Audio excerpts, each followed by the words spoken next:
This is Mr. Michael Raynor, Sr., the owner of Mike's Beer Barn. Go ahead and introduce yourself. I'm Mike Raynor. I'm 64 years old, retired executive from Bell South Telecommunications, and been in the liquor business for a little over 20 years.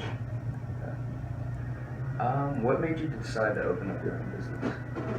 Well, this is not my first business venture, but what made me decide to open this particular business is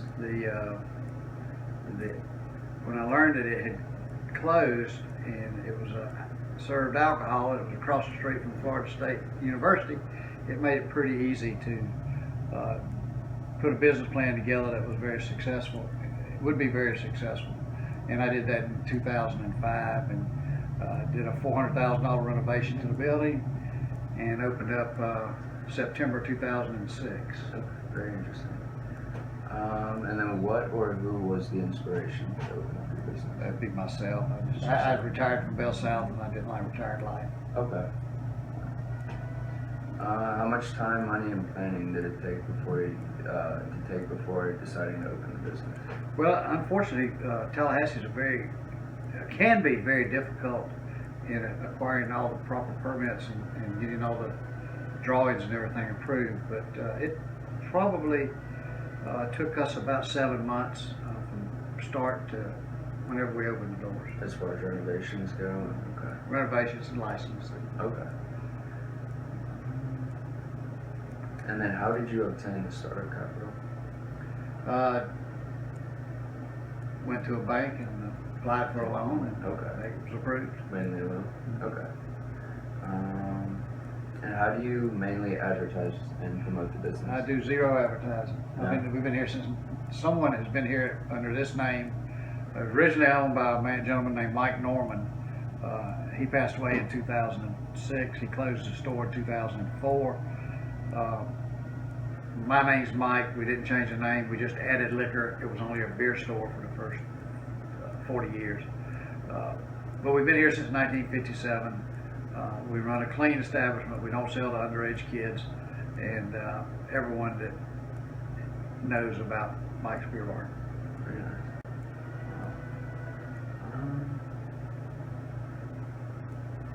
And then how do you handle, okay, this is different. How do you handle internal and external theft?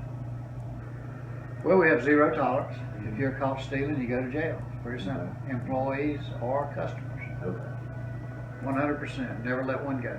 There's no reason for stealing. Okay. And how do you select potential employees that you?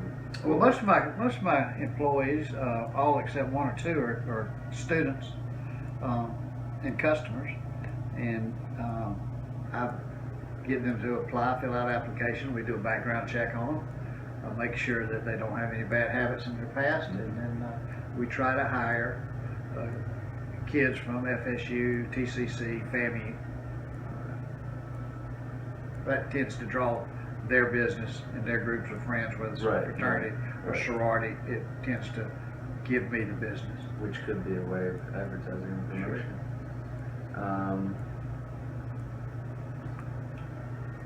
What do you think is the most important quality in an employee? Honesty. Trust, okay. Honesty and manners.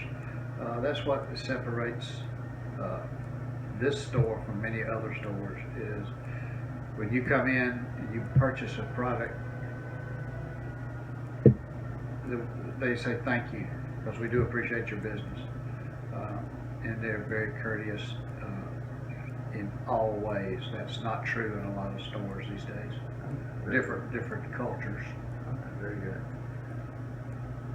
I know you work with your son, Mike, and were you hesitant about working with family members? No, Michael's been here since he was 13 years old. Started at the same time I started my first job. He's now the general manager, and he pretty much is in charge of day-to-day operations. Okay. How do you train newly hired employees? We have a young lady that's worked for me for 5 years. She's wonderful. She's honest. She knows the cash registers, the credit card business inside and out. She has a training program that she wrote herself, and she puts each employee through the training program. It only takes like 3 days. So it's a specific. But everybody gets the same thing. Okay. Okay. And then how do you evaluate your employees? Well, I have no formal evaluation. You know, I require just a very few things out of my employees or my kids is appearance, honesty, timeliness, and courtesy. If those four areas are what's important to retail sales, and that's generally what we look for. If we have someone with a bad attitude or wasn't raised to say thank you, they don't last very long. And then could you tell me more, like, what's your background, what's your professional background? Did you graduate? I graduated from Valdosta State College in 1974 after a stint in the United States Army, and went to work for Bell South January 3rd, 1975, and worked for them until I retired. I was in operations for a number of years. I was in repair and maintenance for a number of years, and then in the last 20 years, I was their lobbyist, first in the state of Georgia, and then transferred to Florida and represented Bell South in Washington and Florida. Fourth largest delegation of Congress in the United States. Okay. What is it that makes you feel like your business is classified as a success? Anytime you can make the payroll, you cash the checks, and buy the liquor, and still have money in the bank, you made it. Okay. Successful. It's all about, it's a very cash flow intense business. I won't go into what it is, but it's the only business, and I've owned bars before, and it's Clyde's and Costello's, which is a local bar downtown that the kids use. It's the only business I've ever been in where you come into work at QuickBooks and you're really happy, and when you go home that night you're really broke. But you have to realize that it's what you buy Monday you're going to sell by Friday. Mm-hmm. So you have to. What is the worst experience you've had while operating the business? We've had a few altercations in the business. We don't drunk. And we've been very fortunate that not many of us have been injured, but I got injured about 3 years ago, but so did the perpetrator. But I guess anytime you have to go into controversial stance with an intoxicated homeless customer, then you never know where it's going to go. The police are very good. They're very responsive. We try not to bother them unless an impending arrest is going to be made. Mm-hmm. We try to handle it otherwise ourselves. But we've been lucky. We have never been robbed. We've been broken into twice. Caught the gentleman the first time. And over 10 years, and that's the worst thing. And you're in pretty good shape. Very good. Okay. And then last question: what is the best advice you can give somebody trying to open up their own business? I would say that before you go into any type of endeavor,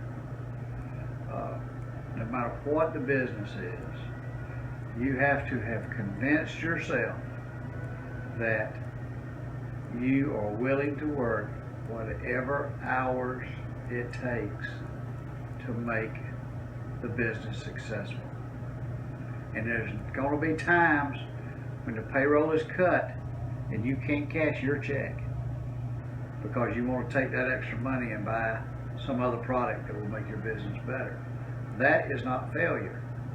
Failure is when you go into an endeavor half-heartedly, think it can run itself, don't watch what goes on, and before long you're broke and your business is going to close because somebody has gotten all of your money.